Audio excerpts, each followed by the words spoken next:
গাছ লাগাতে যারা পছন্দ করেন তাদের জন্য এই ভিডিওটা আশা করি খুব ভালো লাগবে। যেমন আমার হাসব্যান্ড ও কোনো নার্সারি দেখলেই হচ্ছে গাছ কেনার জন্য পাগল হয়ে যায়। তো আমার কাছেও ভালো লাগে। কোথাও গেলে আমি ওকে ট্রাই করি গাছ গিফট করার জন্য।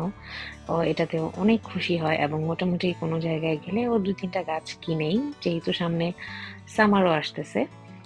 তো সেদিন এরকম হুট করে আমরা একটা নার্সারিতে যাওয়ার পর ও ওখান থেকে এই যে এই ২-৩ টা গাছ কিনে এবং তার কয়েকদিন পরই ওই ছোট গাছটাই অনেকগুলো ফুল হয়।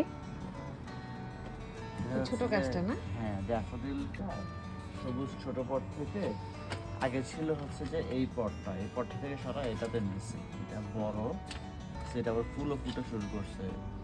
তো এটা এখন থেকে সবসময় থাকবে আশা করি। হুম। এখনো সামার পুরোপুরি আসেনি। মাঝে, মাঝে রোদ হয়, মাঝে, মাঝে আবার হয় না। তো সামার থাকলে তখন এখানে অনেক গাছ দিয়ে ভরা থাকে। ইনশাআল্লাহ এই সামারে ভিডিও দিব। আর এই র‍্যাকটাও হচ্ছে যে সম্পূর্ণ গাছ দিয়ে ভর্তি থাকে। আর এই গাছগুলোকে এখনো ঘরের মধ্যেই আছে। যখন ফুললি সামার আসবে তখন এগুলোকে আমরা বারান্দায় নিয়ে যাব।